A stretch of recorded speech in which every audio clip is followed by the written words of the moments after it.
મોટું જંગલ હતું. એમાં તો એક ચકલીબેન રહેતા હતા.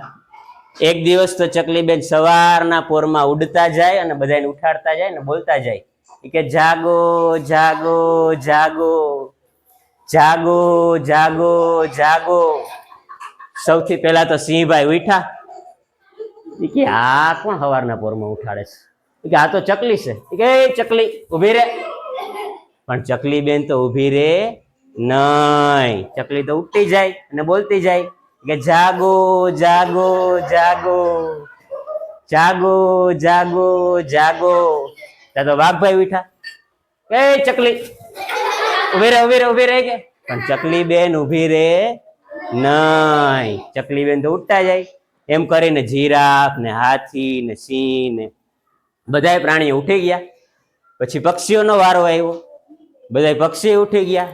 બધા પક્ષીઓ ચકલીની વાહે દોડતા જાય. પક્ષી બધા ઉઠતા જાય. દોડતા દોડતા ચકલી તો ઉઠતા ઉઠતા એક ટેકરી દેખાણી તો ટેકરી પડે ઠેકડો મારીને બેસી ગઈ. બધા પ્રાણીઓની વાહે વાહે હાપતા હાપતા આવ્યા.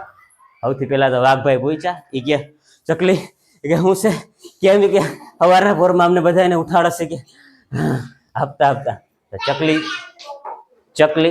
ચકલીબેન કે હું તમને કઈ કે નીંદરમાંથી ઉઠાડવા નથી માંગતી, પણ મારે તમને બધાને એક વાત કેવી છે. ત્યાં તો સિંહભાઈ આવ્યા કે ચકલી હું છે? કે મારા જંગલ ઉપર કઈ કે મુસીબત આવી પૂછવી. કે તો ચકલીબેન કે હા મહારાજ કે વાત તો કઈક એવી જ છે, પણ તમે બાજુમાં આવીને બેસો પછી તમને કહી. તો સિંહભાઈ તો એની બાજુમાં આવી બેઠા. પછી ચકલીબેન કે બધા સાંભળો પ્રાણીઓ અને પક્ષીઓ. કે વાહ જો એ પેલા એક ઝરણું હતું હવે નથી. એ વાહ જુઓ પેલા એક ઝરણું હતું હવે નથી. કે ના હજી ખડખડ ખડખડ ખડખડ ખડખડ ખડ કરતું ઝરણું વહે છે ને એ નહીં હોય. મને મારે ઉપાધિ નથી. હું તો એ ઉડી ઉડી ઉડી ને પેલા શહેરમાં જઈશ અને જ્યાં ઓલા માણસો છે નળ ચાલુ રાખીને પાણી ઢોરે છે ને એમાં ટીપું ટીપું વહી લે છે ને એમાંથી મારી ચાથી હું પાણી પી લઈશ.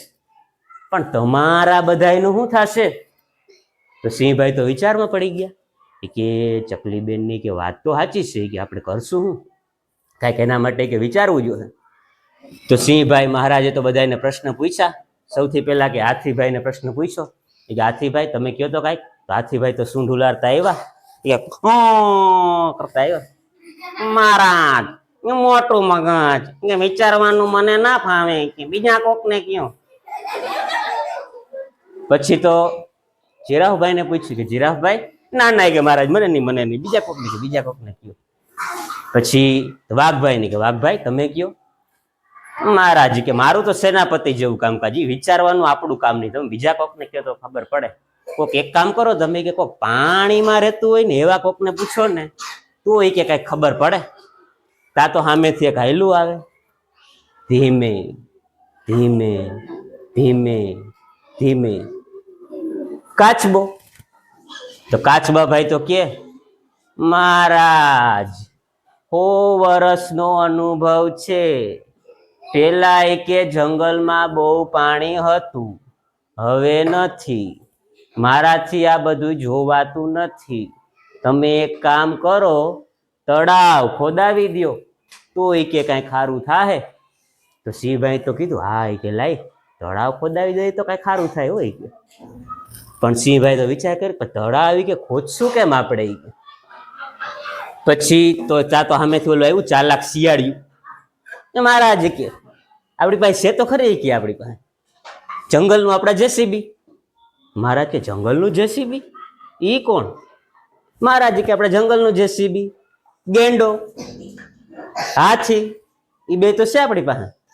હા એ લાય ઈ બે તો છે.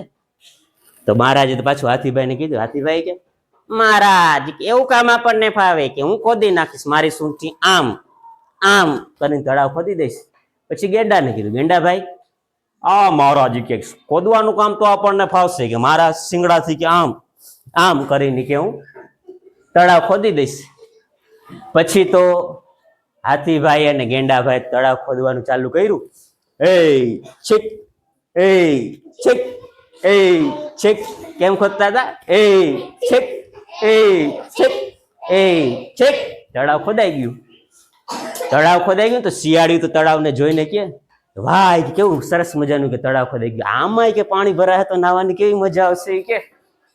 તો સિંહભાઈ તો બોલ્યા કે બધાય પ્રાણીઓ ને પક્ષીઓ કે એક વાત સાંભળી લેજો કે આ તળાવ જે પહેલી વાર ભરાય ને વરસાદ પડે ને તો સૌથી પહેલા કે તમારે કાચબાભાઈ ને એમાં નાવા જવા દેવાના છે. ને થયું એવું 15 દિવસ પછી કાળા કાળા કાળા કાળા કાળા વાદળો થઈ ગયા અને ધીમે ધીમે કરીને ટપ ટપ ટપ કરીને ધોધમાર વરસાદ ચાલુ થયો. તળાવ તો આખું ભરાઈ ગયું અને સૌથી પહેલા તો એમાં કોણ ગયું? કાચબાબાઈ. કાચબાબાઈ તો આમ ધીમે ધીમે ધીમે હાલીને એમાં ડૂબકી મારી તળાવમાં. નાતા નાતા કાચબાબાઈ તો કે વાહ કે મજા આવી, તળાવ બધા ખોદાઈ દીધું, વાહ કે મજા આવી, બધા તળાવ ખોદાઈ દીધું. પછી તો તળાવ બધું જોઈને પછી સિંહભાઈ બધા પ્રાણીઓને કીધું, પક્ષીઓને કીધું કે તમે બધા પ્રાણીઓને પક્ષી એક વાત સાંભળો કે ઓલા શહેરવાળા અને ગામવાળા માણસો છે ને એ ભલે ના સમજે પણ કે આપણે જંગલના બધા પ્રાણીઓ ને પક્ષી તો સમજી ગયા છે કે પાણી બચાવવું જોઈએ.